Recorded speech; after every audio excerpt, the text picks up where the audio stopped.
Rono ana Setyaki mrene cekel Satpol PP.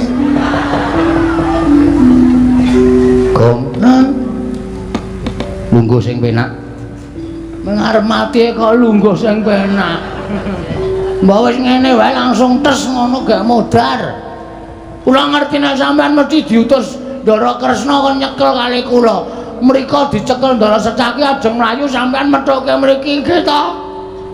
Wae pancen apa-apa. Pancen ajeng dipateni kula mati ora apa-apa. Ning titip anakku mlima. Mangopeni. Bojo kula aja lho. Ora kowe kok nangis sing apa? Nangis wae arep mati kok. Gong. Nun. Aku arep wong enom kaya ngene iki aku akeh petunge. Petung piye maksude? Aku tekan kene iki ora dikongkon si Wandrawati. Terus kongkon bapak. Padha wae. Antasena Bagong kepruan watu ndase ngoten lho. Sing ngomong ngono sapa? Lah wis jelas sing ngono wong aku wis gawe rame ning Ngamarta. Ora. Bapak ki arep wong kaya ngono kene bijaksana. Woi. Kata-kata apa itu? Kok bijaksana, bijaksana. Tegese wicaksana. Kok iso? Aku mau didhawuhi karo bapak. Malah ora meng aku Kakang Garukaca Kakang Ngontorjo. Aku ditimbali karo bapak. Heeh. Lho kok heeh. Nggih. Bapak dawuh karo aku. Bagong kae wong bener. Ming Kresna wae awakmu Ndrawati sing sajahe lagi ketukulan watak angkara. Mula terus Subriya karo Semar. Buktine Semar kuwi bener ketitik Bagong mlayu mau pusaka Ngamarta ya uncak, Gong. Lho. Nama ora sembrono lho. Wak tapuki cangkemmu kowe karo Bendara kok wis ya, lali aku. Nang ngendi kok ora sembrono? Tenan, Gong. Mula kuwi dadi tandha nek niate bapakmu kuwi lahir batin. Terus mulus bapak Werkudara dawuh karo aku, nek Bagong kae dipulosana wong Ndrawati luwih-luwih makmu cilik Setyaki, Antasena, Bagong Ayamana. Yakin? Iya. Sumpah? Ayo nang kenang guyu lho ya. Guyu ngapusi wae. Ayo.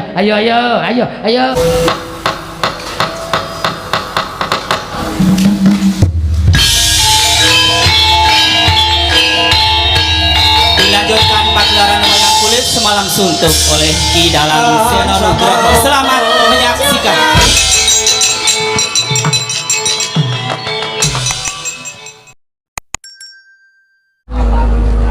Dereng ngantos paripurna anggen kula nampi sabda pangandika paduka menika mboten pangling kados dene sowanipun Bagong. Atmajanipun iki Lurah Semar Badranaya.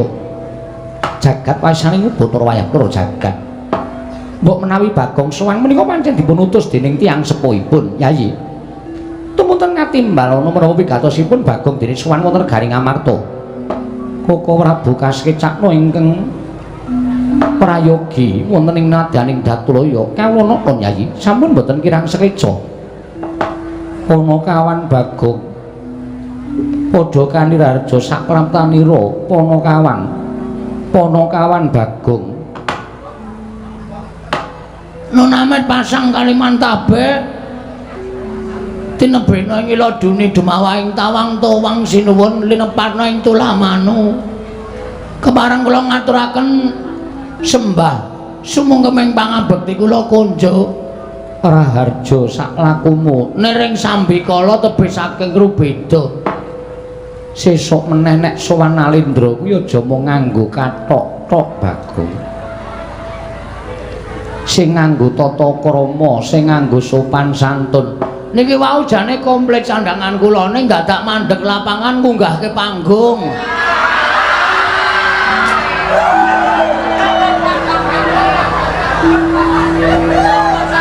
mengkono Bagong nggih wonten acara merti dusun kok ora wiwit-wiwit kula mampir ndelok niku lho kok geburi kelir kok geger jebul nek mboten wonten kula wis ora rampung iya Bagong nggih ngono to Bagong kasinggihan mongko gremes kula terus Klambi kula uculi kula pepet teng mriko. Lah kok ora tok gawa pengko nek ilang. Lah sampean ngijoli. Lho. Mengarep gorek sing anyar. Mekaten sinuwun. Prayoga nonggonmu lungguh. Sampun mboten kirang sekeca. Ponokawan Bagong padha rarjo sak praptamu. Sinuwun Darawati. Iya Bagong. Oh nggih, pangestunipun sinuwun Kresna wilujeng lampah kula bekti kula kunjo nggih sinuwun. Iya ya Bagong. Pangestuku tampan ana Ponokawan. Kula pun dinggo jimat paripeh dayanana ing kasantosaning ira. Iya. Lho. Ora sang nganggo ira. Oh nggih, anggere kebablasan kok. Dadosaken kasantosaning lair batos. Iya Bagong prayoga lho ya Ponokawan. Nune nggih, sampun mboten kirang skedul. Ponokawan Bagong Badararja sapraptamu. Ndara Werkudara. Iya. Wilujeng den bekti kula kunjo. Iya, prayogakno. Nune nggih. Yen dudu kowe tak kira ora bakal entuk munggah ana ing Datulaya. Ing atase Ponokawaning Pandhawa munggah menganggo kathok. Nek gandeng kowe Ponokawan Pandhawa mesti dipenehi palilah karo para nayaka Punggawa sing jaga ana ing sakjabaning rangkah. Nune nggih, ada wedi kalih kula niku abdi kinasih. Iya, prayogakno. Nune nggih, Bagong Raharja sapraptamu. Ndara Janaka. Iya, Bagong. Wilujeng bekti kula kunjo nggih, Den. Iya ya tak tampa Ponokawan. Bagong padha raja sak praptamu. Bagong padha raja sak praptamu. Wilujeng Ndara Kembar bekti kula kunjo. Iya Bagong pangestuku tampan ana. Iya Bagong pangestuku tampan ana. Nune nggih, sanget anggen kawula mundi. Yem kowe ora mbagake apa yem? Tobat ki ora Bagong wilujeng. Wah, pangestumu apik. Wah, jan saya lemu wae. Inggih. Terus pundi kabaripun? Apik. Sehat aku ya wis ora kekurangan apa-apa ya mung kurang randang pangan. Inggih. Adimu ora mbagake aku. Mas Bagong katuran wilujeng rawuhipun. Pangestumu. Selamat aku. Dicilekke awake ndak kena peloro jantung kok. Inggih. Wong anggere lemu-lemu, gajihe engko nutup peredaran darah. Jantungmu ngrekoso kowe. Saiki mongko ana virus, ku nek wong lemu-lemu nek kena virus corona. Inggih. Wis rombongan corona lho. Dereng.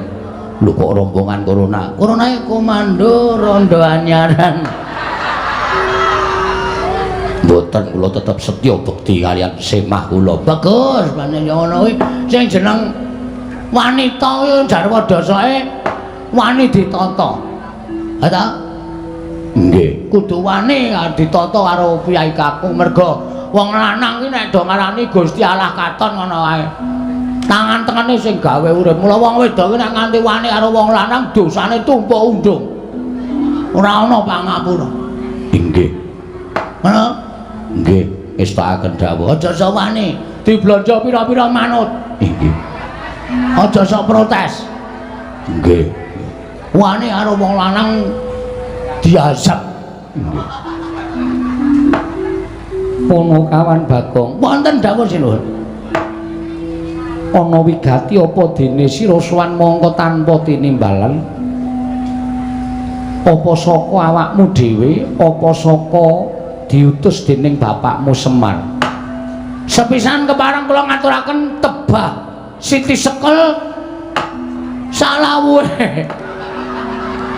Kowe iki nek ora iso basa iki rasa sok basa. Tebah Siti Sekul binung teling ron klapa. Maksud kula ngoten niku. Tebah Siti Sekul binung teling ron klapa. Apuren to. Hambok bilih wonten lepat kula anggen kula munjak terusanipun sinuwun Prabu Darma Kusuma. Ora dadi ngopo Ponokawan. Matur sembah nuwun. Ingkang sepisan kula menika ngaturaken sembah sungkem gandeng sampun dipun tampi. Angka kalih kula ugi dititipi Bapak Semar ngaturaken sembah sungkem kalih Ndara Puntadewa. Iya Bagong tak tampa. Angka 3 kula dititipi sembah sungkem kalih Nala Gareng Kang Mas kula. Iya tak tampa Bagong. Angka sekawan kula dititipi sungkem kalih kakang kula Petro katur sinuwun Prabu Puntadewa. Iya Bagong tak tampa. Angka salajengipun kula dititipi sembah sungkem bojo kula. Iya Bagong. Nah, sateruse sungkemipun garwanipun Mas Gareng mugi kula aturi nampi. Iya Bagong tak pompo. Garwani kula pancen diutus Bapak Semar. Dene angka loro kula duwe sedya pribadi kali Sinuwun Prabu Puntadewa. Ning sing ajeng kula aturke niku sing wigati riyin nggih menika kula dipun utus Bapak Semar. Diwangsuli karo Bapak Ming Mendel mawon. Terus kula sowan. Jane ana ngapa to, Pak? Nek Gareng ngopo Bagong? Lebon kewan cilik-cilik niki lho. Mula cangkeme aja ombo-ombo. Lah ukurane wis semene kok rumane. Kula matur karo bapak, jane bapak iki nek ngapa to? Bapak iki sebabe ngapa kok meneng wae. Ngene ya Pak tak kandhani. Nek bapak mbiyen ki gula mentah anak. Aku isih cilik, Gareng isih cilik, Petro isih cilik iki dadi tanggungane wong tuwa. Ning nek bocah-bocah wis do mentas kaya ngene iki kudu bocah sing duwe tanggungan nanggung uripe wong tuwa. Mongko kala-kala bocah saniki ora duwe perasaan kaya ngoten niku. Malah kadang kala kon ngrumat wong tuane wae, kono rumaten, aku sibuk. Aku ora sempat. Mongko wong tuane wis ora iso mlaku lempah nang ndi-ndi dadak digendong. Akeh bocah sing ora gelem ngrumat wong tuane kaya ngoten niki akeh. Lah kula aja nganti dilokke kaya ngoten niku arepa bapak kula niki wis tuwek. Nek duwe kekarepan ya kudu kula minangkani. Iso ngluluske gegayane bapak. Gek wis Pak, gek ngendika. Bapak ki wis tuwa, nek ndek pinginan apa-apa sing tok jaluki iki anak-anak. Nek bapak ora gelem bloko karo Gareng karo Petrus saiki bloko karo anakmu Ragil. Bapak pengen apa? Bapak kepengin gegayaan apa? Saiso-iso anak mituruti karepane bapak. Nyeneng-nyenengke karo bapak. Gek wis. Sekawit bapak mendel mawon. Sareng kula cedhaki, kula suruh meni, kowe semaur ora apa malah tempiling.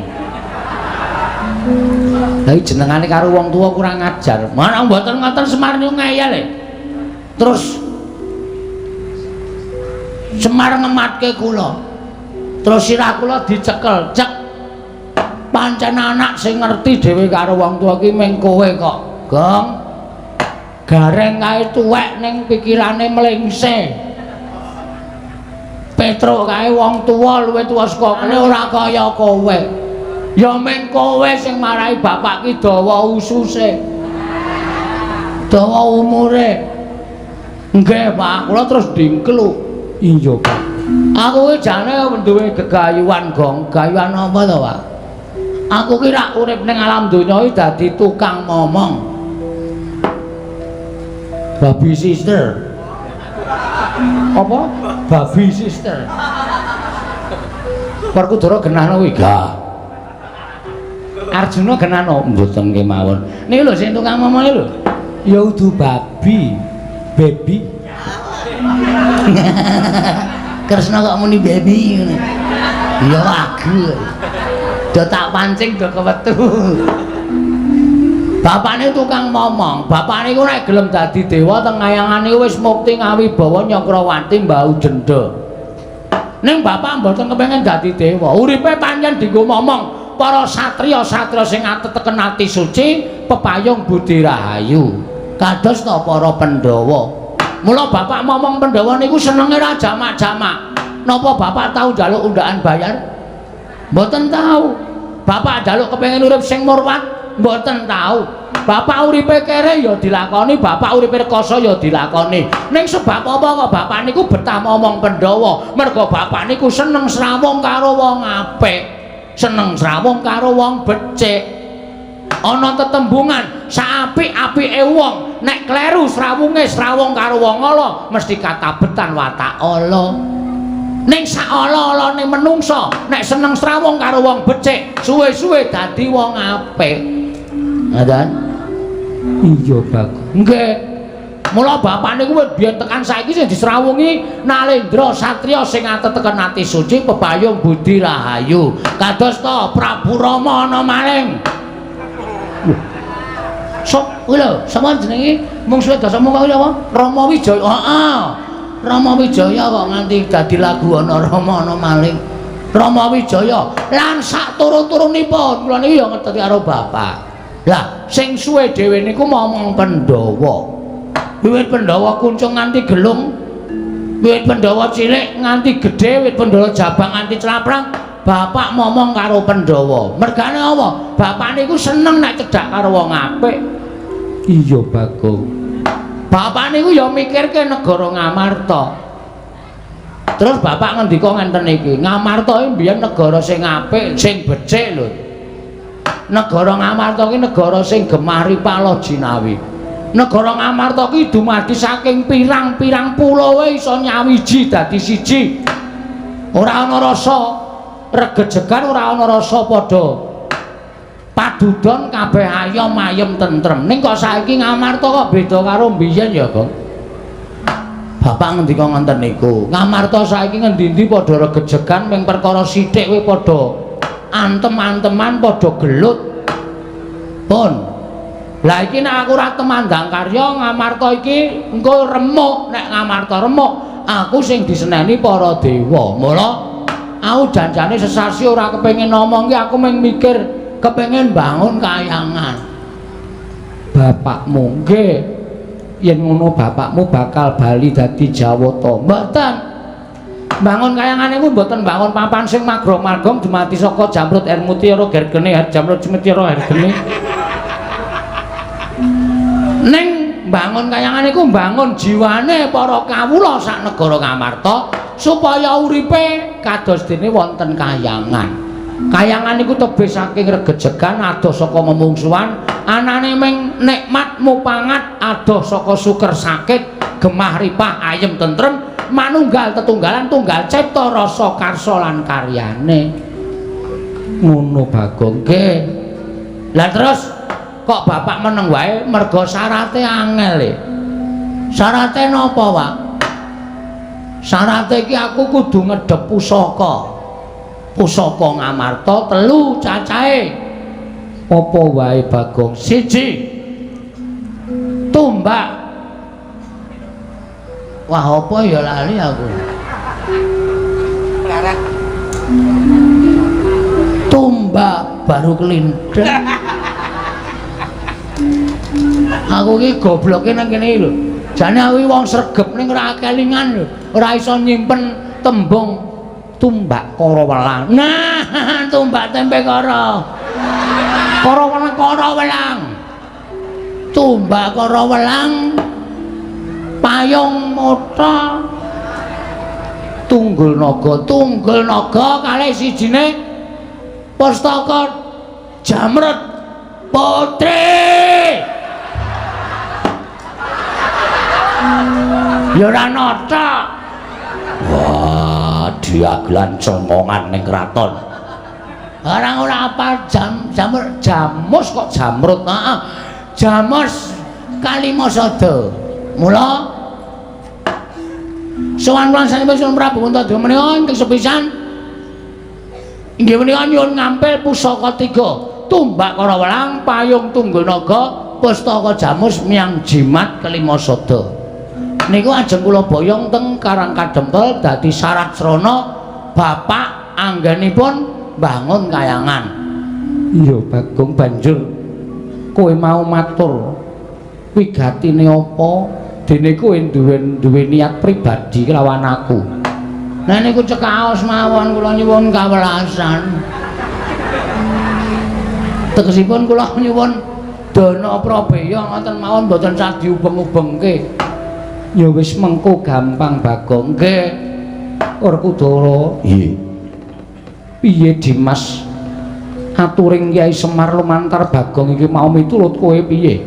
Yen miturut aku gegayuhane Semar mau apik, gayane Semar mau luhur. Mulih pancen barep kakakku ikhlas lan aku ya nyarujuki.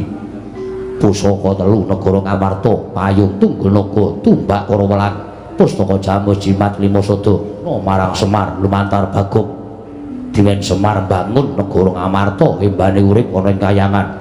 Luhur teman gegayuhane Semar Badranaya. Menawi ingkang rai semanten ugi kok Prabu mboten nampa kula arep-arep pisan nanging menapa dados ngendikanipun Kakang Mas Yudipati kula mathuk miwan sarujuk kok Prabu semanten ugi kula Prabu menawi dados gegayanipun Kakang Semar menika sae. Monggo paduka pareng maringaken pusaka ketiga menika kala wau. Nggih, monggo Kala Prabu paduka pareng maringaken pusaka ketiga menika kala wau Kala Prabu. Bagong wonten dawuh kabeh para Pandhawa wis sarujuk Panakawan.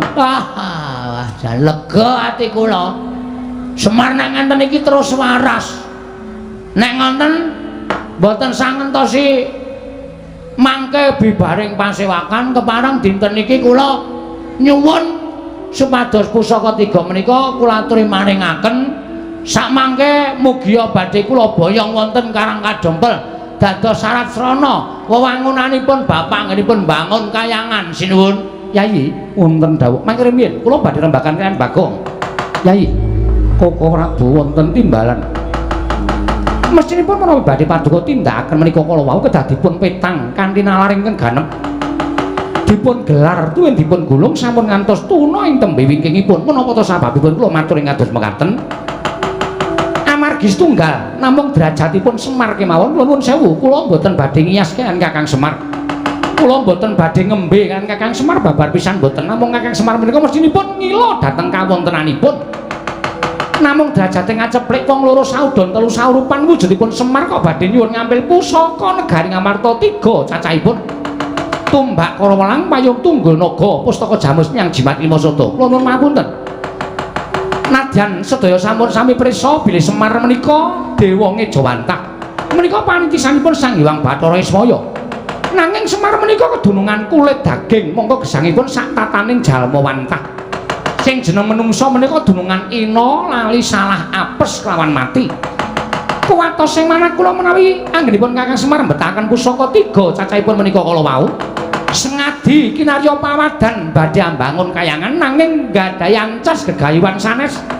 Kados to, upami Semar menika mangke sasampun kedunungan pusaka 3 menika kala wau tumunten kepengin mukti ngawibawa Nyakrawati Mbau Dendha. Semar kepengin urip mulya kebak derajat lan pangkat sinten ngertos jer Semar menika namung menungsa lumrah. Mila kedah dipun taliti langkung merpati dipun petang sampun ngantos buntung tembe wingkingipun. Amargi kedung jero iso dijajaki ning atine menungsa sapa sing ngerti lho Yayi.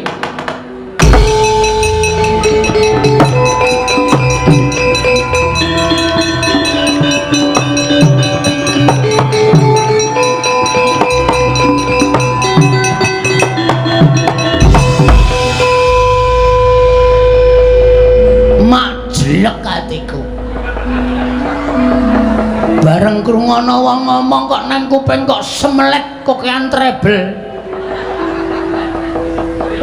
Bagong aja kaya ngono Bagong sing sabar apa ngendikaning Koko Prabu mau pancen kudu dipeto mangke riyen kula lara ati nek perkara niki sakit ati kula lah kok dadi ana wong sing ora percaya karo lahir batine bapak kula niku teng ati kula ngrasake lara tenan.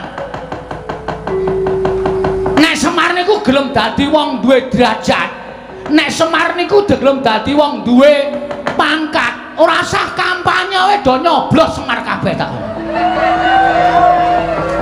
Ning Semar niku mau wong kedunungan derajat pangkat niku tumrape Semar mung sampiran. Derajat pangkat bondo donya niku dudu ancas gegayane bapak urip ana ing alam padang. Niku lara-lara. Bagong sing sabar menang. Wah. Sorry. Wong emosi iki mbah karangan. Ana emosi ngene iki mbah. Karo sapa-sapa kaya ora wedi. Nuwun sewu sinuwun, sampean ngendika pripun? Lho. Aku men kepengin Kyai Prabu Darma Kusuma kuwi emut kanan-kananing Kakang Semar. Bapak ki rang pripun kali para Pandhawa? Kula tak takon. Bapak kurang piye karo para Pandhawa? Aku tak takon karo sampeyan kres. Lho. Kok malah kurang ngajar karo aku ratu. Ratu wae tuwa aku mbangane Kresna. Mula aku ora basa karo kowe ora masalah. Ora ana warate. Sampeyan nglarake ati kok. Bapak Nyuwita Pandhawa niku kula wis matur ngarep to, ora golek bayar, ora golek pangalembana, mung netepi kewajiban minangka dadi pamomong. Bapak niku pengen bangun kayangan niku tulus lahir batin. Nyatane bapak ngomong kali kula niku karo brebes milih mripate.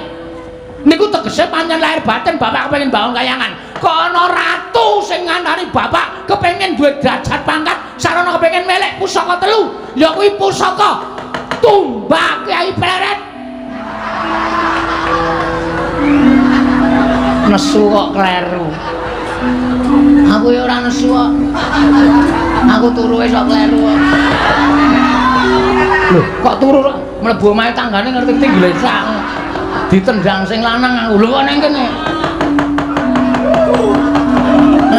Dadi sampean kok dadi tekan semono le mikir.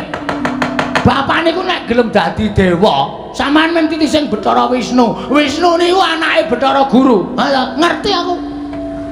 Semar iki sapa? Sang Hyang Ismaya. Ismaya iki sapa? Kakangane Bathara Guru. Lah kowe iki mung dadi anak keponakane Semar kok glelengmu liwat ukur kok. Upama ditonton iki dhuwur derajate dhuwur Semar karo Prabu Kresna. Bagong, aja wani karo kok Prabu Ndorowati. Sampeyan menengi ora? Wah, kowe malah nantang karaku. Niki luapan emosi. Ati kula, ampun melu-melu to. Niki perkara kula karo perkarane Prabu Kresna. Wong jaba ora entuk melu-melu. Awas anggere omong. Kethoki kukumu. Wah, aja.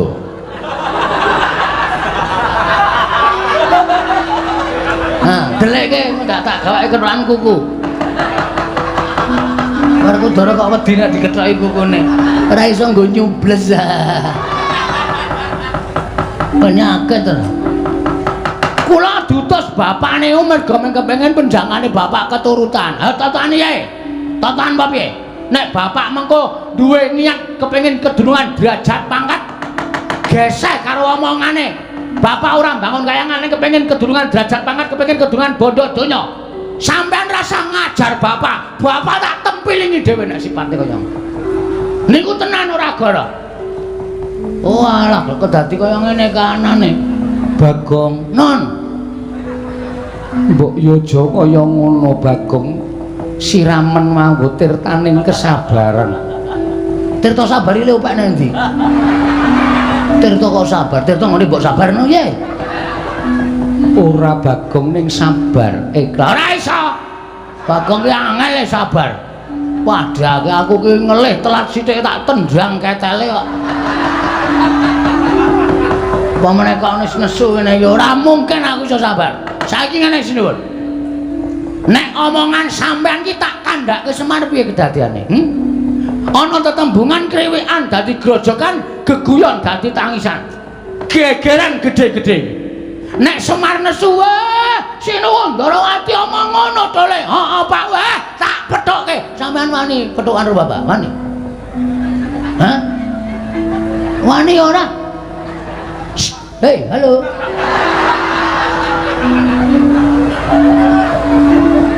Wani ora?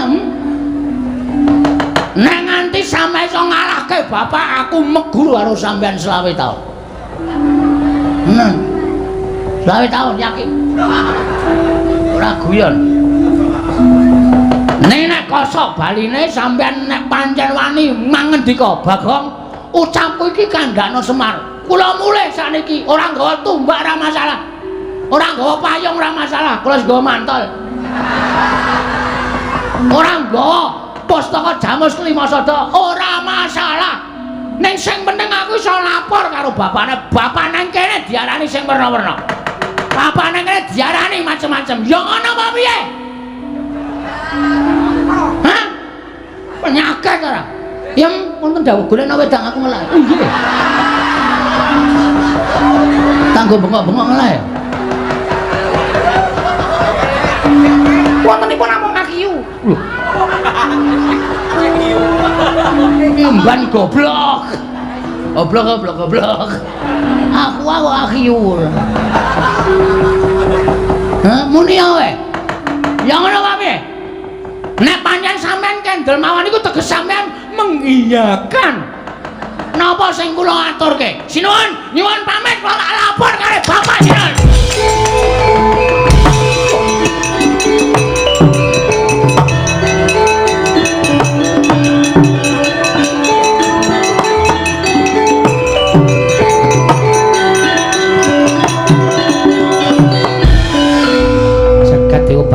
jagat pangestu para.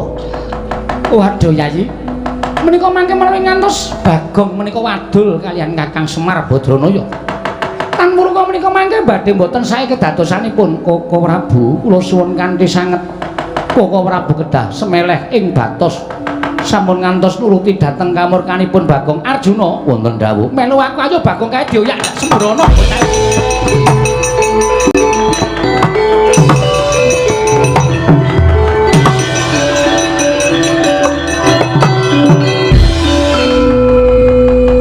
Saking pisuwanan iki lho Bagong binujung dening Nata Ndarawati. Nalika semanten dadya tintrim negari ing Ngamarta. Nata ing Ngamarta Prabu Darma Kusuma datan mubah, datan musik cumentungan nyumur pikawontenanipun negari Ngamarta. Nadyan Raden Werkudara mung gereng-gereng bingung-bingung kenganglangan ing batos. Dados sakule mangke ana kalianing jagat gayaning para dewa. Pusaka kateluning tumbak Karawalang payung tunggul naga pustaka jamus nyang jimat lima sada oncat saking magedhongan pusaka nututi lampahing Kilurah Bagong.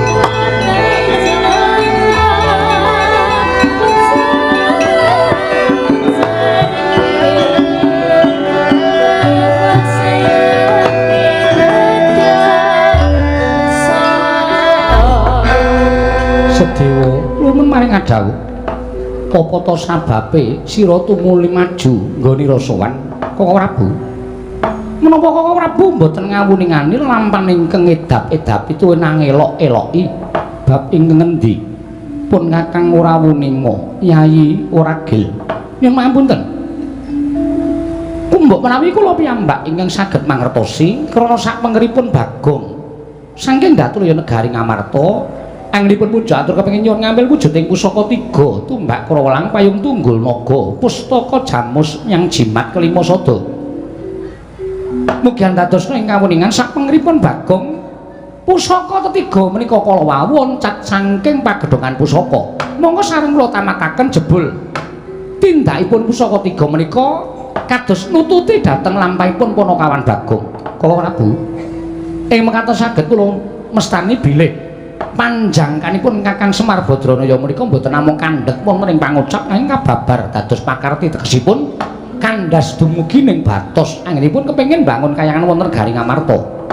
Jagat owasisaning Ubathara wayaptura jagat para Kudara. Yen to pancen kaya mengkono, apa ingin dadi ature Bagong mau pancen kepara nyata. Nanging teka kaya mengkono kahananing Koko Prabu Ndarawati. Yen saka pitunganku wis jeneng ora luput sababe piye Yayi? Kresna kuwi dadi pujangganing Pandhawa, Semar kuwi dadi pamonging Pandhawa, loro-lorone tumrap aku padha-padha tukang momong para Pandhawa. Mula yen ana kelak ana gegayuhane Semar mbok menawa Kresna duwe rasa meri, duwe rasa ora seneng kelawan gegayuhane Semar merga dadi kaya ngapa padha karo ngendikaning Kresna. Yen Kresna ngarani Semar kuwi jalma wantah, aku ya ngarani Kresna kuwi menungsa lumrah kedunungan ina lali salah apes lan mati. Mula ora aneh yen to atine Kresna kedunungan rasa meri karo Semar Badranaya. Mula tumuli dheweke gawe pawadan supaya Bagong ora kelakon boyong pusaka 3 negara Ngamarta. Banjur saka penemuning Syadi kanan kaya mengkene mau becike kepiye? Ora sandadawedi. Aku tak dawuh karo anak-anakku supaya jaga karo si Bagong. Wondene mbarep kakangku lan kembar. Ayo, dina iki tak kanthi babar pisan sowan ning Karang Kadempel. Aja nganti eneng apa-apa ing tumanduk ning Karang Kadempel. Mengko mundhak ana panyokra bawa sing ora prayoga lawan para Pandhawa saka Kakang Semar Badranaya. Ya to yen pancen kaya mengkono Dimas. Kaya wis purna gati ning pananggilan pun Kakang ngarsa kundur ngedaton sira Yayi Budalna kang padha siba ya ngestoke dawuh aja lali dawana marang anak-anakmu nadyan dikaya ngapa Bagong kuwi panakawaning Pandhawa kuwatir ing atiku Yayi yen to nganti Wadyabala Ndarawati saperangan ingkang nderekake Koko Prabu Ndarawati bakal gendak Sikara lawan Bagong. Yo mengko aku tak dawuh karo Gatot Antarja lan Antasena. Ya Dimas Raja kaya bocah cilik kaya wis ora ana dawuh maneh Yayi Werkudara. Purna gatining paranggilan. Sanata Aswa ndur ngedaton jlog saking dampar karo rapit gambaran gading. Kadherangan sangganing Promban Cedi manggung ketanggung Jaka Paloro ingin sami ngampil patraning keprabon. Kawijinan saking Mandra tindak Nyosri Naranata lan Katinon saking Mandrawa kaya katon ubayaning marga.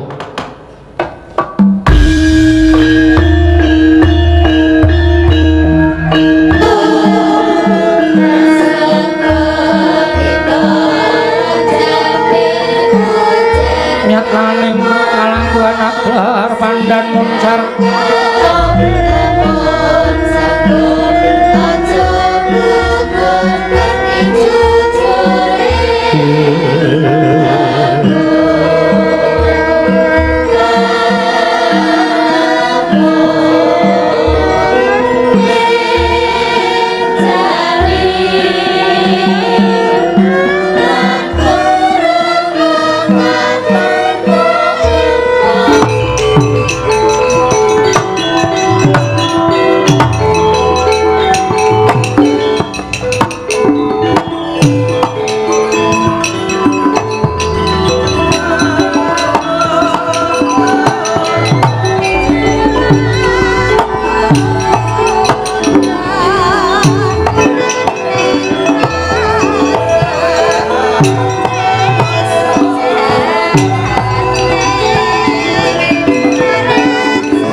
Timbalan. Kaget kowe tak timbali. Duri Koko Prabu paring dawuh menapa? Lan wonten kewajiban menapa ing badhe paduka paringaken dhateng rayi garba ruji.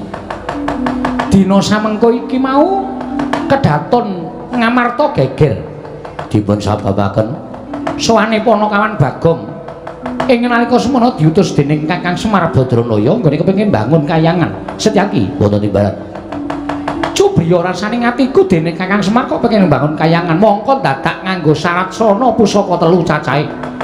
Ya kuwi tumbak Karawelang payung tunggul naga lan pustaka James Limasada. Tumuli aku ngelingake kala Nyai Prabu Darmakusuma supaya aja nganti maringaken pusaka katelune marang Bagong. Lah kok dadi nesune Bagong? Malah sajake Bagong ngancam karo aku yen to apa kang tak ngendikake bakal diaturake marang Kakang Semar Badranaya. Ora kok jeneng aku kuwatir. Nanging aja nganti dumadi panca bakah antaraning panjenenganing Sun kelawan Kakang Semar. Ingkang sisip sembirit tan murka bakal kriwikan dadi grojogan Kepar paduka. Bagong ngoyaken supaya aja nganti wadul kelawan Kakang Semar. Nanging yen Bagong tetep bakal wadul marang Kakang Nayantaka, Setyaki kowe tak paringi Purbawasesa. Bri ngestaken dawuh. Pangkatipun ing rayi benjang menapa? Ora ketang sambo Barata lintang mangkata dina iki gagih. Mangkata Setyaki mundhak selak ado playune Bagong. Bri ngestaken dawuh Prabu.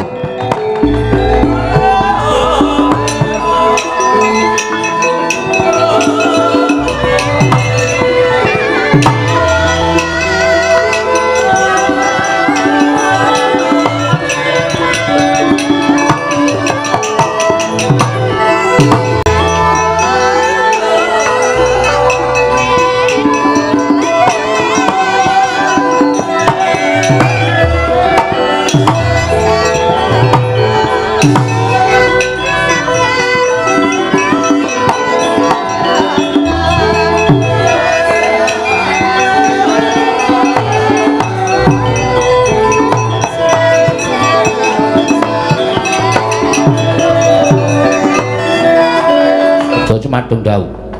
Eneng apa Pak kok ngawe sangganing para anak-anak kabeh? Gatot wonten timbalan. Antarja wonten timbalan. Antasena piye Pak? Dina iki kowe tak utus supaya goleki menyang endi dununge Bagong. Lho, Panakawan Bagong sowan wonten negari Ngamarta. Ya pancen mengkono. Diutus dening Semar Badranaya kene bakal bangun kayangan.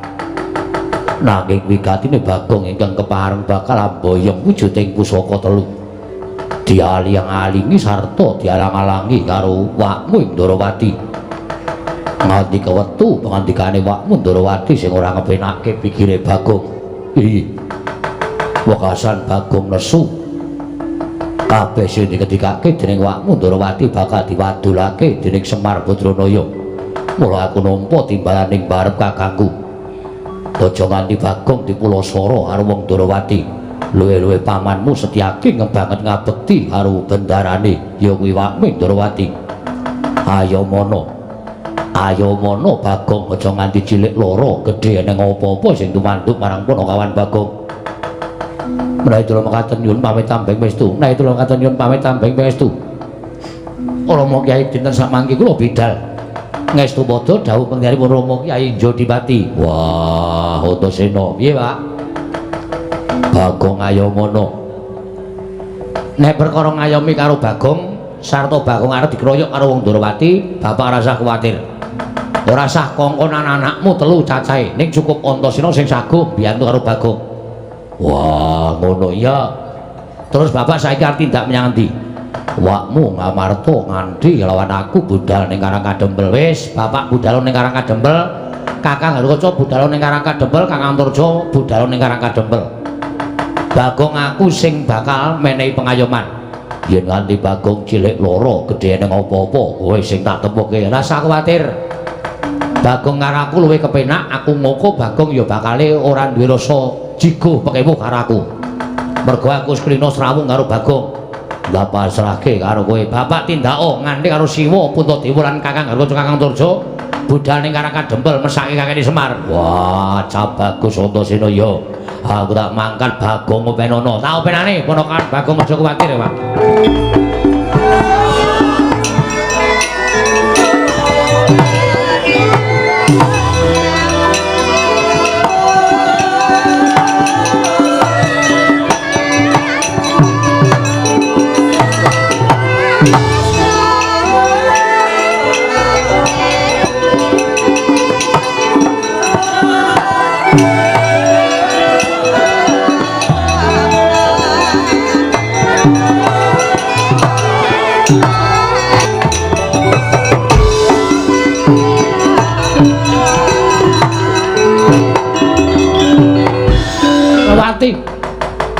Monggo adat sabene karo bapak ki tresna lho.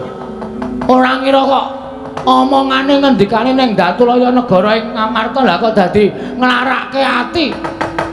Semar dikira bakal kepengin derajat pangkat, Semar dikira bakal kepengin bondo donya nganti kembar kepengin boyong pusaka telu dianggep ora kepengin bangun kayangan. Walah sinuwun kebangetan kowe ngece karo bapakku. Bapakku ketok banget wong sing ora tau melek derajat pangkat. Nek gelem melek derajat pangkat wis biyen-biyen bapakku iki sugih. Lara ati kok. Andake bapakku tenan kowe. Ora nganti bapakku tak lapori, Pak, kowe dunekke ngene karo Prabu Kresna. Nek nganti bapak ngamuk, bapak ki anggere ngamuk ngentut wae.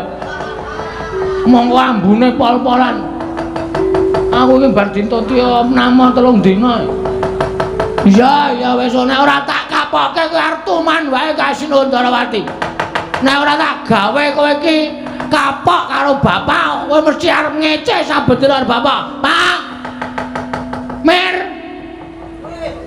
Aku sing mulih, Pak, ora iso nggawa pusaka 3 ya kuwi tumbak karo welang. Payung Tungganaga Pustaka Jamus Lima Sada. Ning ana kata-katane Sinuwun Ndrawati sing menyakitkan hati, Pak.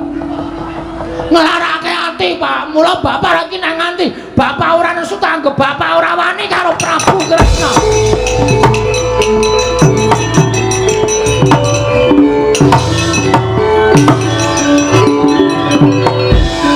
Bagong. Boten malih niki Ndara Setyaki. Iya. Enten apa, Gus? Kok ketingali kaya ora seneng karo Bagong? Pancen aku lagi ra seneng karo kowe. Kaya dipegat wae. Aja sembrono guneman karo aku ora sak kepenake dhewe. Nggih, kersane. Kowe takoni aku. Nggih. Kowe wani karo Sinuwun Ndrawati. Mboten saestu. Minun sewu sing jeneng piyayi nek ngendika ya sing ditata ora waton ngendika. Dumeh panjenengan iki Nalendra terus suwi-wiyah karo wong isor, suwi-wiyah karo kawula, suwi-wiyah karo abdi, mengko ndak ora kajen. Buktine sinuwun Kresna menika ngunekke bapak kula sing ora nganggo dasar kasunyatan lah nuwun sewu terus ora kajen merga kula waneni. Tegese kowe wani karo Sinuwun Darawati. Wani kula ora karo Sinuwun Darawati, ning wani karo pambegane sing ora bener, pambegane sing salah. Wong bapak niku duwe niat luhur, bapak niku duwe niat apik, kok dianggep niate bapak niku elek. Lah niku ora padha karo Sinuwun Darawati ku nuwun sewu, ratu wicaksana ning nuwun sewu, ora iso nggunakake kawicaksanane. Bagong. Nun. Aja watut bisa ngucap kowe gawe mangkel Setyaki, kowe gawe nesu Setyaki. Lho, masalahe kowe wani ngunekke karo Sinuwun Darawati. Aku adine lanang, aku Sinopati Darawati. Sapa sing nama asmaning Sinuwun Prabu Darawati? Bakal mati saka tangane Bagong anu Setyaki. wale kowe. Ngedal ora kowe.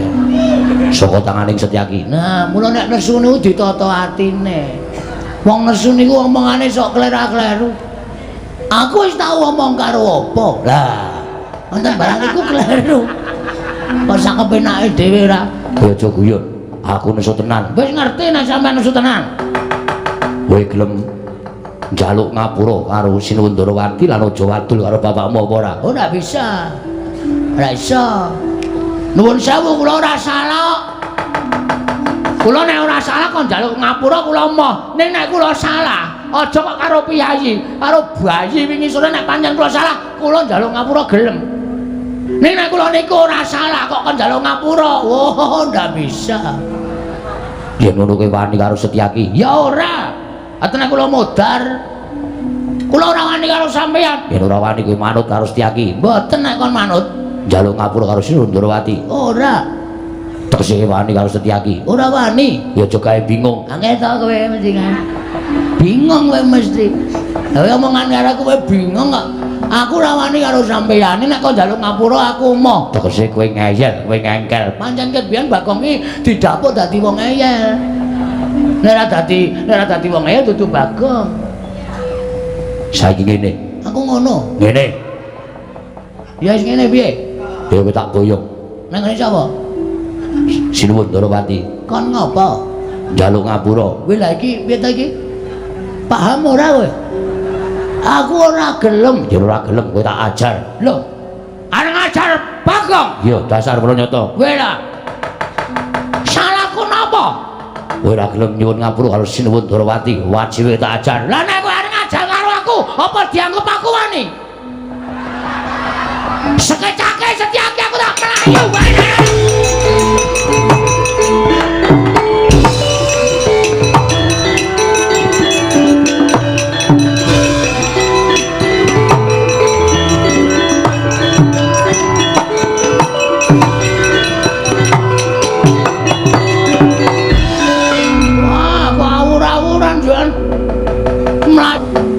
Kerantapan kaya ngene aku.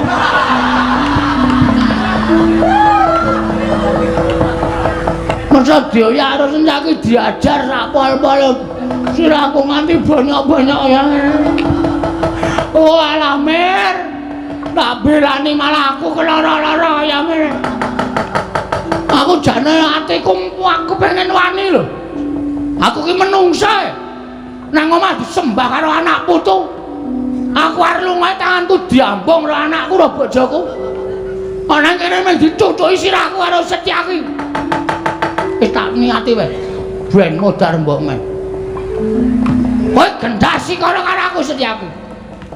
Ayo, nek pancen lanang, aku arep ngejoni ngene pabaratan. Repot nyambut gawe drubung mrutu. Ngomong seru cangkeme klebon, cangkeme diengkopke irunge klebon. Rumah aku anggere bolong kok mesti klebon. Iya nek ora mlayu ngrekoso iki Setyaki nek wis ngamuk awur-awuran ya engko nek nganggo tangan tok nek nganti nyekel godha wesi kuning pruk modar aku. Tak omongke bapakku mbok dadine kanan negara.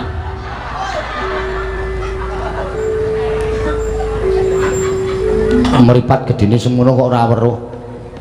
Peteng jungkulmu. Wah, wis iki patiku nang kene iki. Rono ana Setyaki. Mrene cekel Satpol PP. Gomnan lungguh sing penak. Mengarep mati kok lungguh sing penak. Mbak wis ngene wae langsung tes ngono gak modar. Kula ngerti nek sampean mesti diutus Ndara Kresna kon nyekel kali kula. Mriko dicekel Ndara Setyaki ajeng mlayu sampean methuke mriki nggih to. Wae pancen apa-apa.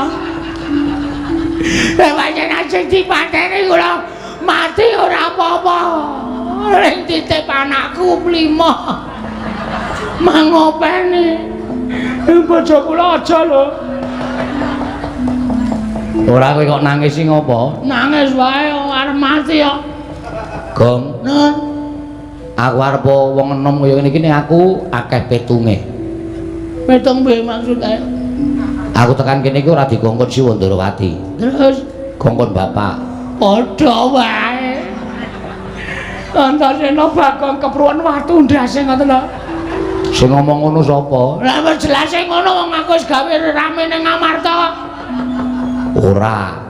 Bapak ki arep wong kaya ngono kene bijaksana. Woi. Kata-kata apa itu? Kok bijaksana? Tegese wicaksana. Kok iso? Aku mau didhawuhi karo bapak. Malah ora meng aku Kakang Garwaca Kakang Antarja. Aku ditimbahi karo bapak. Heeh. Lho kok hoo. Nggih. Bapak dawuh karo aku. Bagong kae wong bener. Ming Kresna wae awakmu Ndrawati sing sajahe lagi ketukulan watak angkara. Mula terus Subriya karo Semar. Buktine Semar kuwi bener ketitik Bagong mlayu mau pusaka Ngamarta ya uncap Gong. Lho. Ini ngomong ora sembrono lho. Wak tapuki cangkemmu kowe karo Bendara kok wis ya, Dik. Lali aku. Nang ngendi kok ora sembrono? Tenan Gong, mula kuwi dadi tandha nek niate bapakmu kuwi lahir batin. Terus Mula bapak Werkudara dawuh karo aku, nek Bagong kae dipulasana wong Ndrawati luwih-luwih makmu cilik Setyaki, Antasena, Bagong Ayamana. yakin? Iya. Sumpah? Ayo nang kenang guyu lho ya. Guyu ngapusi wae. Ayo. Aku ki ora guyu ngilangi selilit. Itu apa? Satria kok selilitan ora. Ora guyu to? Ora. Lahir batin. Lahir batin. Makasih. Iya. Terus Saiki tak ewangi ora usah wedi karo majelis Setyaki kono maju meneh. Nek kowe diantem ora usah wedi. Nek kowe lara tak tambani, nek mati tak uripke. terus Maju meneh. ki jane namane omongane ora kena digugu maling namane. Lho, kok piye to? Wong aku ki dituthuk pisan wae mantra sirahe kok kon maju meneh. Hatene modar.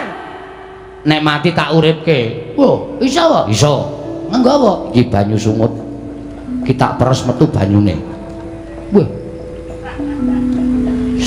Sepet dengkulmu mlocok lho. Tak peres metu banyune tak tambahke ning kowe. Nek kowe lara tak oleske mesti tekaning pati. Nek tak olesi mesti urip. Wah iki tae sembrono iki. Kudune iki nek diolesi iki urip. Aja tekaning pati. Aku ora payu nek doleske kok malah mati iki. Lambemu iki. Lho mau nek lambemu. Maju. Mah, kula ndak lara. Kula kepengin maju ning ora krasa lara. Lah nek kuwi ya iso. Carane aku tak manjing ning awakmu. Maju nang kene. Iya. Sedeng po? Sedeng wae. Kowe nek aku wis manjing ning awakmu, kowe diantem ora ngrasake lara, patene ra iso mati. Wis kene gawe yo. Teng ndi? Oh, aduh nek. Napa metu riki? Riki ciut ning ngombo. Moh. Mau piye to? Asik lho. Moh. Iki senengane menawa. Kowe ngampet ambegan. Ngampet ambegan. Aku tak mlebu ning awakmu kanthi sarana cipta. Oh nggih. Saniki? Ya. Wis ya. Kowe nek tak njingi kowe arep ngopo-ngopo iso kowe dadi wong digdaya, dadi wong ampuh. Kowe arep ambles bumi wae iso, Gong. Masa? Tenan aku ora ngapusi. Mbok. Wis ya toto-toto ya. Aku tak manjeni awakmu. Nek aku manjeni awakmu dadi wong digdaya. Mbah, trawan wae ora. Sak jeblok wetenge. Sekarang tak gawe ngrekoso. Wis yo. Wis. Wis. Wis mlebu? Wis. Lho kok ora krasa ya? Dian. Biasane iki krasa ya ora krasa. Aku wis ning awakmu. Empen apa? Wis. Wedan kok ora mbrenjul? Ora. Sedeng ya, sedeng. Elok tenan. Terus kula niki kowe dadi wong ampuh. Masa tenan. Kowe pengen apa? Pengen mangan. Monggo. Maksudnya kowe iki pengen dadi wong ampuh iki pengen ngopo? Pengen ngantem gunung. Wah, mah. Nah, wis tau ngantem kasus e.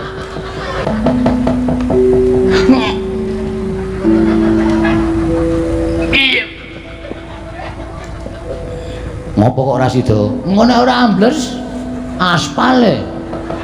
Makduk ngono ya menyonyo tenan. Yakin, kok yakin iso ambles bumi. Nek nganti ora iso kok nyalahno aku. Oh nggih.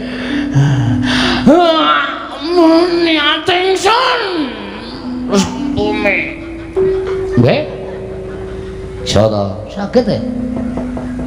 Peteng banget. Lah iya. Nduran bumi ku ora ono listrik. Wah, mah gerayah-gerayah. Wah, apa iki? Kutelo. Gede tenan e. Iki tak panenane. Ning aja nganti wite ambruk dadi sing duwe wit iki ngertine celone isih cukul bareng dijabut ning gagang tok. Wegah aku. Aku metu. Lah ngopo e? Nggo persiapan lebaran lulen dodol saiki ora moh, ora nyolongi. Aku mau. Ya wis ora. Nek nang njoron bumi mlaku biasa kena. Oh lah ya, wah jan kaya nabraki lemah kaya tembus. Kowe lah. Sapa wae? Kok guyang-guyu? Oh mayit to, asem. Kaya nek cengengesan bol meringis. Oh, iki mesti sarean kene iki mesti. Oke tenan lho iki lho. Oh, iso rata do mujur ngulon kabeh. Lha iki ana sing mujur ngetan iki piye iki? Madhep ngetan malah lho. Oh, arep omong-omongan karo jejere. Jedul ah. Wah. Wah. Golek dan lemah aku. Ning jero bumi jan. Amo Suramarata, Jayamarata.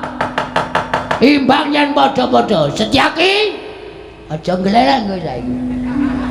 Wani karo Bagong tak tandur tak sirami cukul rambutan. Cebloke nang lemah dadi apa?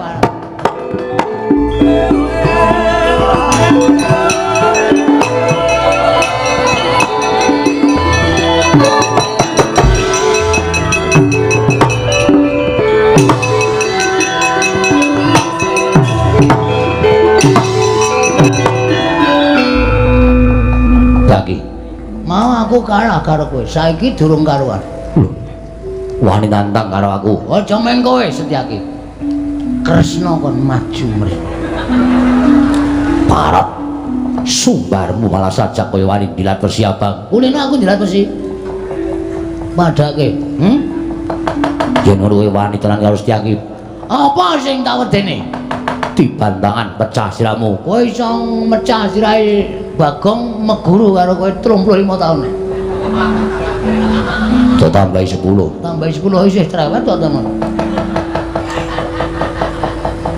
Mati dening aku. Panggal tak ayunan. Apa wae nek tantang-tantangane piye? Mati dening aku. Terus isine muni piye? Bangga tak ayoni. Wah, tak kira nek tak ayunan. Basa ora ngerti. Iki merganing patimu. Tanda dari sekaran sinom Barijoto. Sekarang jinggo. Sekaran jinggo. Aku ki nek tantang-tantangan ra tau iso. Tanggo gathel sira. Apa? Tanggo gathel sira. Tanggo gateng. Wah, gathel tak kira nek gathel lho. Wong edan pecah. Ayo ngecak apa tak turuti.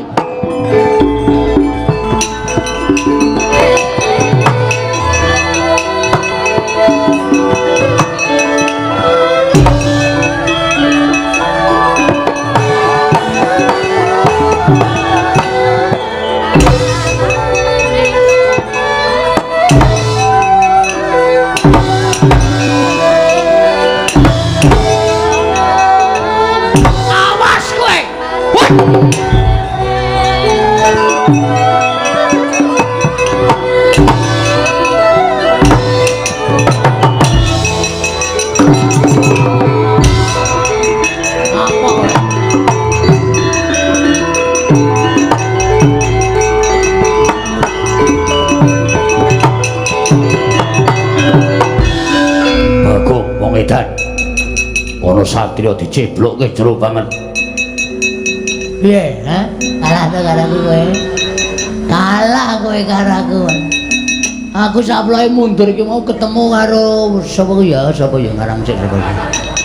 Karo Bathara Narada. Lho. Bathara Narada.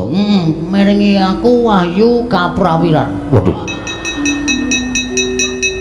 Mula aku sawise entuk Wahyu Kaprawiran aku digdaya kliwat tukur nang kowe kon nyeblokke luwih jero apa piye? Aja, Bagong, aja. Ini wedi.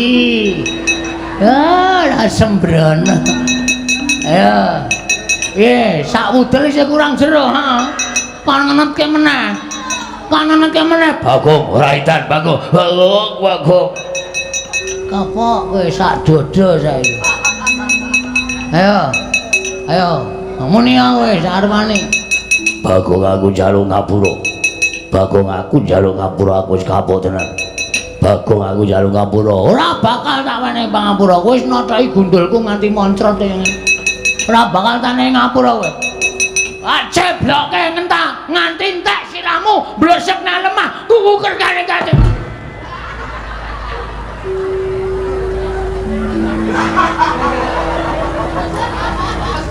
Wah, nek metu ya omong. Metu ora omong-omong. Kene ra ya ora ngerti to. Wah, payah iki ora.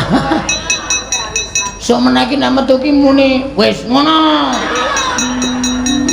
Ora komeng meneng wae. Kene le arep ambles bumi mempeng gedaduk aspal sirahku ora. Lah kowe tak pikir-pikir saya suwi saya gleleng, saya suwi saya gleleng, saya sombong, wegah aku. Ning jero panas. Weh, jero kita AC. Dengur mlocot. Ana weteng kok dipasangi AC ora. Mas Setyaki, Anggir Antasena ingkang ngrencangi dhateng Bagong. Heeh. Mundura. aku diutus bapak kon ngayomi Bagong. Mula sampeyan tak dudut saka bumi. Ya, ngene lenggah sing prayoga. Terus saiki aku arep nanting karo sampeyan. Arep tak teruske nyekel Bagong. Menawi kula terusaken, mungsuhe ditutus sapa-sapa? Aku. Ayo jajal wae piye? Arep aku luwih enom, yo jajal. Jotos-jotosan menang sapa? Mudyar we. Padake iki gentone. Engko jotos-jotosan mempeng ae muni ya. Wani ngono, oh sampluki tenan. Nggih, kula namung ngestakaken dawuh. Bagong ora salah, Le.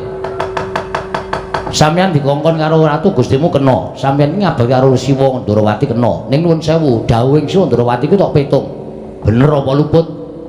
Nek bener tindakno, nek luput aja tok tindakke, mengko ndak kowe ora dahar nangkane, ndak gabul pulute. Tegese ora ngrasake perkarane ning ngrasake dosane. Iya, nggih. Ha, wis kono kundur. menawa dipundukani Sinundrawati malah golek dalan liyane dalan kene sing bagus sampean kondur rasa melu-melu. Nuwun sewu lho ora jeneng ngarani pepundhenmu Siwandrawati dina samangka lagi katabetan tumindak sing ora prayoga. Mula aja nganti sampean melu-melu mengko ndak kena dosane perkara iki ndak suwun Mak Sestaki kundur wae ning garwa ruci. Ngoten nggih Kyai. Nggih, ya dalu pamit kula wangsul menawi.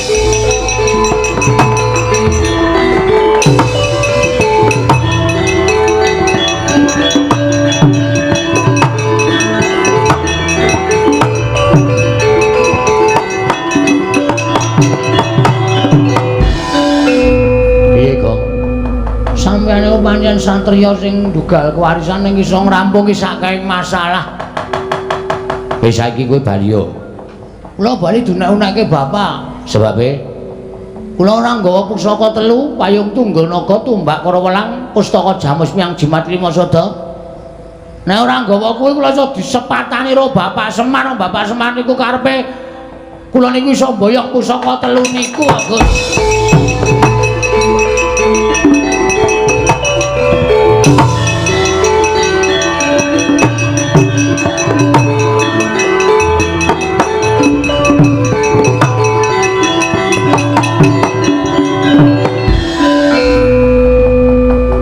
sawangan mburimu kuwi. Lho. Rongsokane sapa iki? Ora nganakal to.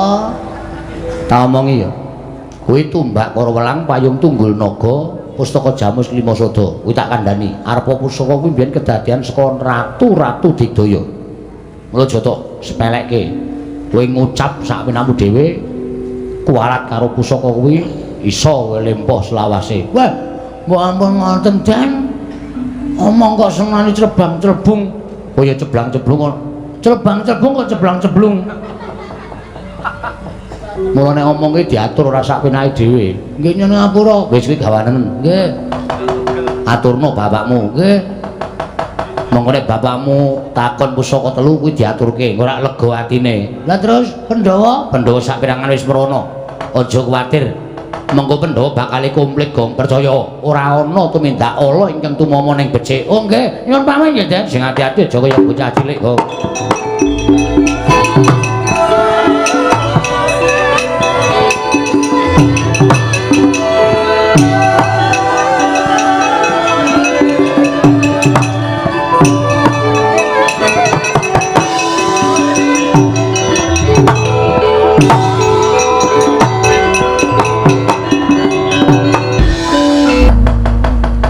Ora kok aku bakal ngembari marang kekuatane Kakang Semar kuwi babar pisan ora. Ning apa kira-kira kleru?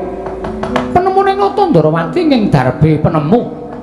Yen to kakarepane Kakang Semar kuwi mbok menawa niat ing ora prayoga, nggone nyuwun ngampil pusaka katelune. Nggih. Mula Kang Saka kuwi aja nganti kedadian sing ora prayoga sing tumanduk ning Praja Ngamarta. Apa sira Yayi dina samangka gelem tak ganti? Salanipun kados pundi? Giri Goda karan kekarepaning Kakang Semar. Yen nggone nggodha pun Kakang lawan Siadi lawan Kakang Semar iki mengko bisa kasembadan tegese pancen Semar duwe niat sing ala. Nanging yen to panggiri godaning pun Kakang lawan Siadi mengko ora mempan sarta ora bisa tumanduk ana ing angganing Kakang Semar Badranaya. Tegese pancen niating Semar kuwi lahir batin Menawi kersa paduka Kanjeng Prabu kados mekaten. Kula namung kantun nderek nanging menapa mboten kirang kegiatan ing atasipun kula namung kaliyan panjenengan teka badhe ngembali dhateng pangawaosipun Kakang Semar. Mula pun Kakang bakal nyuwun sabiyantuning dewaning panggoda pangrencana supaya iso nggodha ngrencana kelawan gegayaning Kakang Semar. Sinten Koko Prabu? Mula to enten ana Sawetara Arjuna Nggih, ngestakaken dawuh.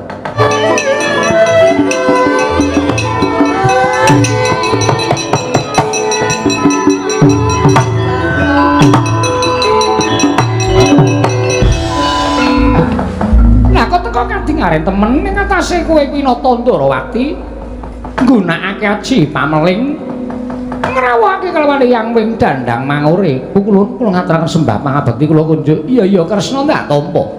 Pukulun kula ngaturaken sembah pangabekti kula kunjuk. Bab tobat Janaka tak tampa. Ana apa nggir? Mugi antados ing kawuningan. Estunipun dinten sakmangke Kakang Semar badhe mbangun kayangan. Pukulun.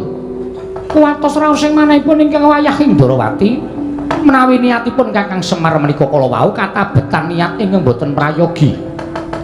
Anggenipun kepengin bangun kayangan, langkung-langkung tembungipun kemawon bangun kayangan. Menapa boten ateges Kakang Semar menika badhe ngembari dhateng panguwaosipun para Jawata. Lajeng saking menika niatipun ingkang wayah Indrawati menika namung badhe ngiri godha Kakang Semar anggenipun kepengin bangun kayangan. Nanging sepinata kekuatanipun ingkang wayah ing Nata Ndrawati. Ing atasipun kula namung badan sepata kaliyan kadang kula Yayi Panengah.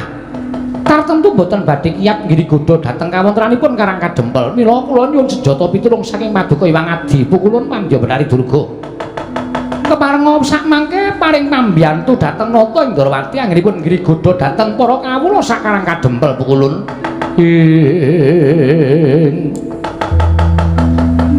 Katri gumulung mangrempak ing wadya Kurdakara. Kurdakara rek kagiri-giri.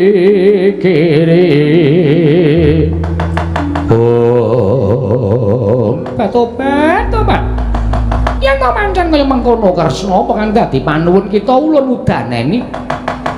Dina samengko ulun nembe ngatapake para wadya bala dandang maure jim setan mriprayangan iru-iru banaspati nglek-nglek balungan tandak. Kabeh berkasaan bakal budhalake marang Karang Kadempel sing wigati kudu nyusupi jiwaning kawula Karang Kadempel. Aja nganti kasembadan Semar nggone mbangun kayangan matur sembah nuwun tanpa pepindhan. Aku nak budhal luwih dhisik ya Kresna. Nggih, sembah kula ngendhakaken jengkar Paduka Hyang Adi Pukulun.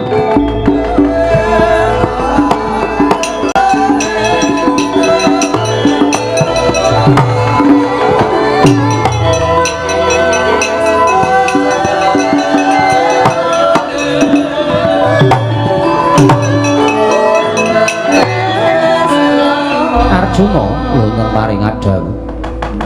Saka pangeraning pun Kakang yen to pun Kakang lawan Siadi mung wujud kaya ngene bakal gampang kawanguran. Bakal kagampang kadenangan mriki. Lajeng kepareng Paduka Kanjeng Koko Prabu. Aja wujud Nata Ndrawati karo satru ing Madukara ayo padha saling wujud. Monggo Koko Prabu kula dherekaken.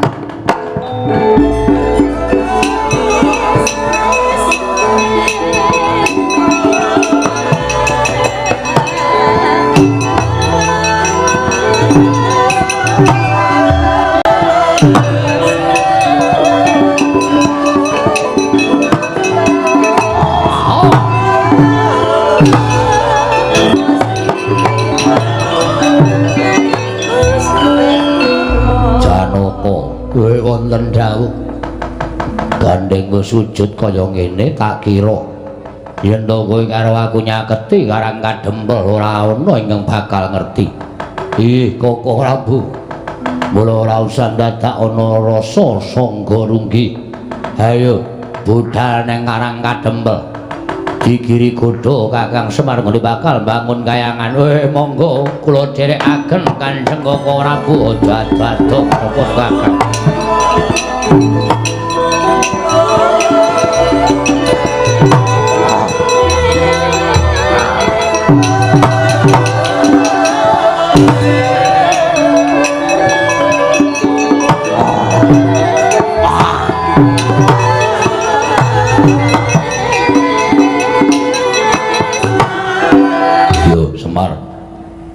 Aku semono gondherake bareng kakangku ingkang wigati amung kepengin jumurung marang lekasing Semar Badranaya.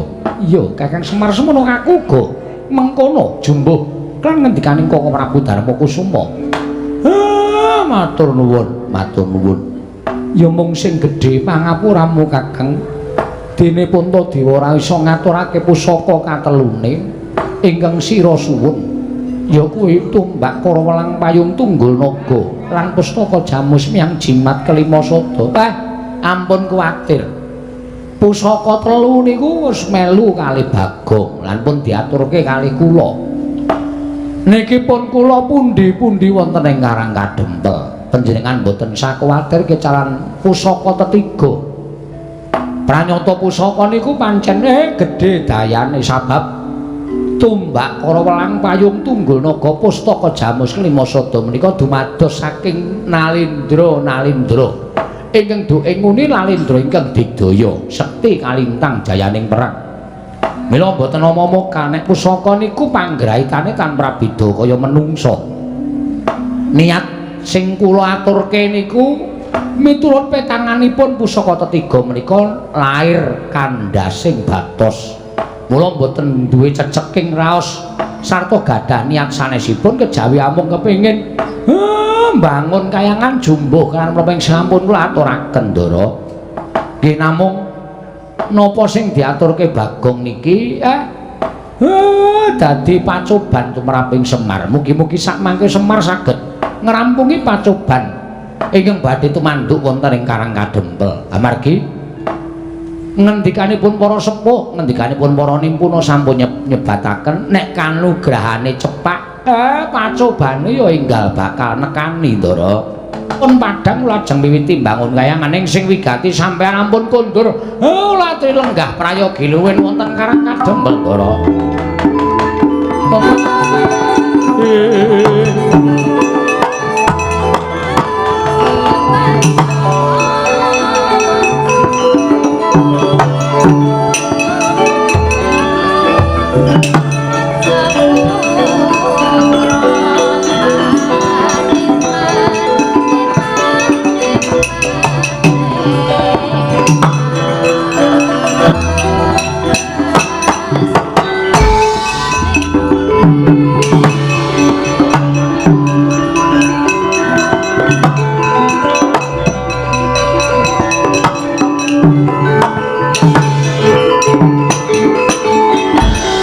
Lancur Pandhawa. Iya, Kek. Aku sing tekan Karang Kadempel. Ndara Gatotkaca wilujeng. Iya, Kyai Semar wilujeng. Ndara Antarja wilujeng. Iya, Wa Semar slamet tekaku. Menapa? Nututi tindake Punden Pandhawa ingkang sowan ning Karang Kadempel. Jare niate kakene Semar bakal bangun kayangan negara ing Ngamarta. Kek, para putra Pandhawa jumurung kersaning kakene Semar. Mula aku sak kadang iki samapta ing gati sawijining diri njaga marang Karang Kadempel. Aja ngantun ing bakal ngagru-agru gegayuhaning kakekne Badranaya, Kek. Ing Petruk Bagong. Ndaramu iki ladenana ya to, Le. Aku tak nemoni ndaramu Pandhawa. Mengko ndak dikira aku nglirwake marang kewajiban. Oh nggih Pak Sendika, nggih Pak Sendika, nggih Pak Sendika. Sing ati-ati nggonmu ngladeni ndaramu aja nganti gawe kogel kagelan penggalian ndak ora prayoga. Oh siap, oh siap, oh siap. Wis Bapak mboten sak kuwatir mang nemoni Pepunden Pandhawa niki ndara-ndara kula nom-noman Pandhawa kula temonane Pak. Ya sing ati-ati kala gareng Petruk lan kowe Bagong.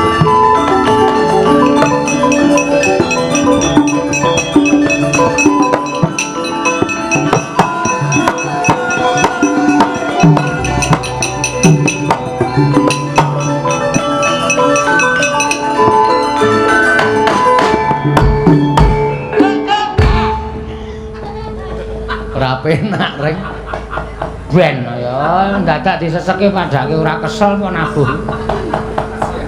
Wah jangan nyawang ndara-ndara Pandhawa iki senan putra Pandhawa iki nyenengke ya Gong. Apik-apik, apik-apik wae kok sandangane ya apik. Aku iki nek disandangane apik mesti apik ya terus tetep elek. Mbok muni bagus terus emoh. Wong nyatane kowe elek kuwi sandange nganggo apa-apa ya elek, soalé raimu kuwi sing ora elek. Raimu sing ra wangunke. Tak operasi plastik po digapake dicuri ember curi ember ora sing mrayana ngatos-atos lho Ndara ngendikane bapak wau ngendikanipun bapak kaliyan Pepunden Pandhawa nek kanugrahane cepak pacobane nggih enggal bakal tumama mula wong entuk kanugrahan niku biasane nek iso nyipatake lawan pacoban sarta nglakoni pacoban monggo pacoban niku luwih abot tinimbang kanugrahan. Saya abot pacobane, saya gedhe kanugrahane, bener kandhamu rek. Mula wektu dina iki rasaku kok ora kepenak. Kanan Karang Kadempel kok rasane kaya panas kaya ngene iki janjane ning nggawa apa. Wah, kula dhewe ya ora ngerti. Nggak kenapa ya, Truk? Ambo ora ngerti. Ngapa ya, Gong? Aku dhewe ya ora dong. Mbok menawa Ndara Antarja luwih pono babakan perkara iki. Mbok menawa kaya padha dipriksa. Aja nganti ana dom sumur ping banyu rek. lampahing balaning Pandya Betari Durga sangganing para raseksa jim setan priprayangan ilu Banaspati samya ngangslupi sangganing para kawula sakarang kadempel mila katingal geger karang kadempel datan kantun wonten satunggiling yaksa dandang mangure ingkang mapan angganing Sang Antarja mila sigra ngalak Sang Gatotkaca kagyat Risanganta Sena wau.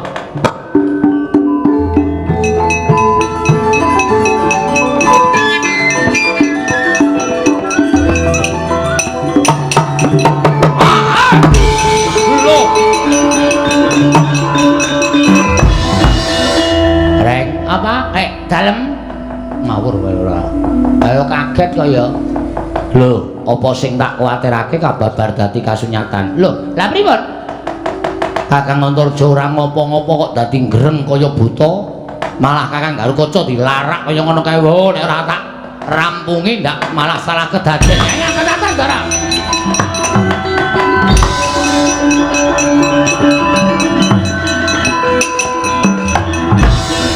Hati-hati lho, Truk.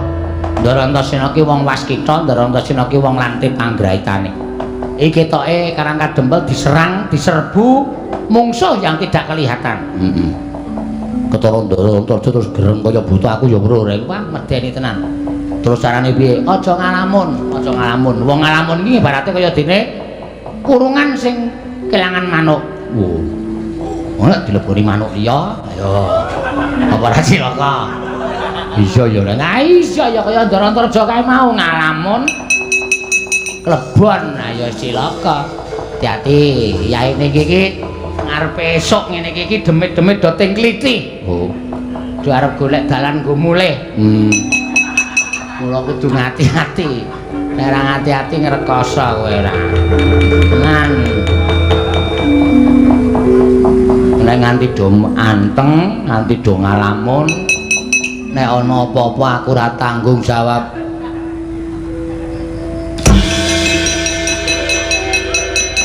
Ayo.